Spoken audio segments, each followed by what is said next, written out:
어떤 초라한 마을에서 일어난 배척 사건, 그리고 화려한 왕궁을 뒤흔든 죄책감. 이 둘 사이에 혹시 공통점이 있을까요?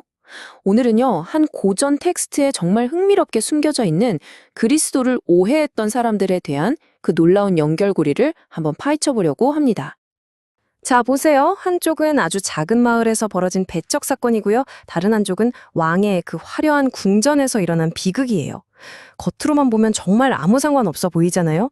그런데 사실 이 두 이야기에는요, 모든 것을 꿰뚫는 아주 깊은 의미가 숨어 있습니다. 과연 그 미스터리가 뭔지 지금부터 저랑 같이 한번 파헤쳐 보시죠. 자, 첫 번째 이야기의 무대는 바로 예수님의 고향 나사렛입니다. 이곳 사람들은요, 예수님을 너무나 잘 안다고 생각했어요. 근데 바로 그 점 때문에 정말 가장 중요한 걸 놓치고 말았습니다. 자, 고향으로 돌아온 예수님이 회당에서 가르치기 시작하는 장면을 한번 상상해 보세요. 그분의 말씀에는 정말 비범한 지혜가 있었고 행동에는 놀라운 힘이 담겨 있었죠. 그러니까 어릴 때부터 봐온 동네 사람들조차도 감히 부정할 수 없는 그런 권위가 느껴졌던 겁니다. 당연히 사람들은 깜짝 놀랐죠. 와, 저런 권위 있는 가르침은 정말 처음 들어봤거든요. 그런데 진짜 놀라운 건 뭐냐면요. 그들의 감탄이 믿음으로까지는 이어지지 않았다는 겁니다. 딱 그 놀라움에서 멈춰버린 거죠. 사람들이 슬슬 수군거리기 시작하는 거예요. 아니, 저 사람 그냥 우리 동네 목수 요셉 아들 아니야? 엄마는 마리아고 형제들도 다 우리랑 같이 사는 평범한 사람들인데? 바로 이 생각, 이 익숙함이 그들의 발목을 딱 잡고 만 겁니다. 이게 바로 그 사람들의 마음속에서 일어난 갈등의 핵심이에요. 한쪽에는 평생을 봐온 그냥 우리 동네 청년 예수가 있는 거고요. 다른 한쪽에는 도저히 설명이 안 되는 지혜와 권능을 보여주는 예수님이 있는 거죠. 눈앞의 현실이 자신들이 가진 선입견과 정면으로 꽝 하고 부딪힌 겁니다. 이걸 익숙함의 맹점이라고 부를 수 있을 것 같아요. 내가 저 사람을 너무 잘한다는 그 확신이 오히려 눈앞에 진실을 보지 못하게 만드는 두꺼운 선입견이 되어버린 거죠.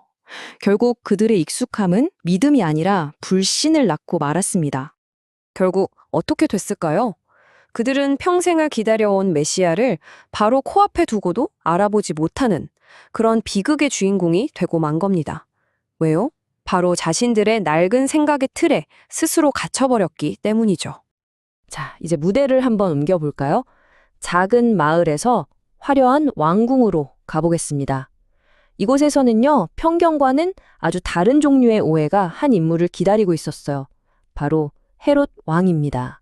예수님에 대한 소문이 정말 들불처럼 번져 나가서 마침내 이 땅의 최고 권력자 헤롯 왕의 귀에까지 들어가게 됩니다.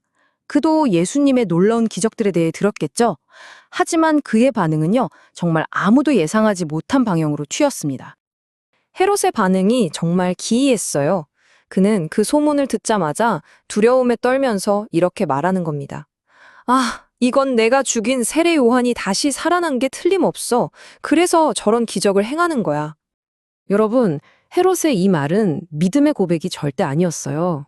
이건 순전히 자기 죄가 만들어낸 양심의 소리였던 거죠. 너무나 깊은 죄책감이 현실을 완전히 왜곡시켜서 예수님을 전혀 다른 존재로 보게 만들어버린 겁니다. 자, 그리고 바로 이 지점에서 모든 게 연결됩니다. 전혀 상관없어 보였던 나사렛 마을의 이야기와 헤롯 왕궁의 비극이 사실은 어떻게 하나의 중요한 지점을 향해서 모이는지 한번 같이 보시죠. 공통점은 이제 명확해졌죠? 나사렛 사람들은 편견 때문에, 헤롯은 죄책감 때문에 예수님을 오해했어요. 둘 다 각자 다른 이유로 그분의 진짜 모습을 보지 못한 거죠. 하지만 이 연결고리에는요, 이것보다 훨씬 더 깊은 차원의 의미가 숨어 있습니다. 여기서 이 글의 저자인 마태가 정말 놀라운 문학적 장치를 사용하는데요. 바로 세례 요한의 죽음을 하나의 그림자로 보여주는 거예요. 그리고 예수님의 죽음은 그 그림자를 만든 실체인 거죠. 다시 말해서 요한의 비극적인 죽음은 앞으로 다가올 훨씬 더 거대한 사건의 예고편, 일종의 서곡이었던 셈입니다. 보세요. 두 사람의 운명이 정말 놀랍도록 평행선을 그리고 있잖아요. 둘 다 진리를 말하다가 미움을 샀고요. 아무 죄가 없는데도 불의한 권력에 의해서 죽임을 당했죠. 그러니까 결국 요한의 죽음은 예수님의 십자가 희생이 어떤 모습일지를 미리 보여준 하나의 거대한 예고편이었던 겁니다. 그렇다면 이런 편견과 죄책감이 우리의 눈을 가릴 때 우리는 대체 어떻게 이 오해를 넘어설 수 있을까요? 다행히 이 텍스트는요, 문제만 던져놓고 끝나지 않습니다. 해결책까지 아주 친절하게 제시하고 있어요. 진정한 믿음은요, 모든 걸 완벽하게 이해했을 때 시작되는 게 아니라고 합니다. 오히려 정반대예요. 우리 자신의 연약함, 내 안의 편견, 그리고 죄책감을 솔직하게 인정하는 바로 그 지점에서 시작된다는 거죠. 헤롯과 다윗 왕, 이 두 사람의 경우를 비교해 보면 이 점이 정말 명확해져요. 헤롯은 죄책감을 두려움으로 키워서 마음을 닫아버렸죠. 하지만 다윗은 어땠나요? 자신의 죄를 정직하게 인정하고 자비를 구했고요. 그 결과 용서와 회복을 경험했습니다. 우리는 보통, 일단 이해가 돼야 믿을 수 있지, 이렇게 생각하잖아요. 그런데 이 텍스트는 그 순서를 완전히 뒤집어 버립니다. 이해하기 위해서 믿는 게 아니라 먼저 믿음의 걸음을 한 발 내디딜 때 비로소 진짜 이해가 시작된다고 말하는 거예요. 생각해보면 헤롯에게 엄습했던 그 두려움과 죄책감은요, 사실 회개로 나아갈 수 있는 일종의 신호이자 기회였어요. 하지만 그는 그 기회를 외면해버렸고 결국 더 깊은 어둠 속으로 스스로 걸어 들어간 셈이죠. 자, 그럼 이 두 이야기가 오늘을 살아가는 우리에게는 과연 어떤 의미를 가질까요? 마지막으로 이 부분을 함께 정리해보면서 마무리하겠습니다. 결국 우리의 복된 신앙 여정은요, 바로 이 겸손 안에서 시작되는 것 같습니다. 나는 모든 것을 알 수 없습니다. 나에게도 편견이 있고 나 역시 실수하는 연약한 존재입니다. 이렇게 인정하는 바로 그 순간에요.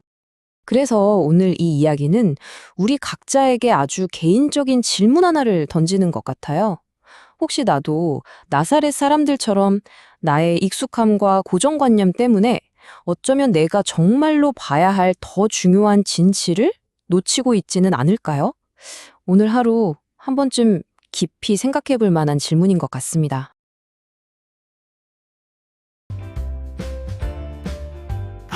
구독과 좋아요 감사해요.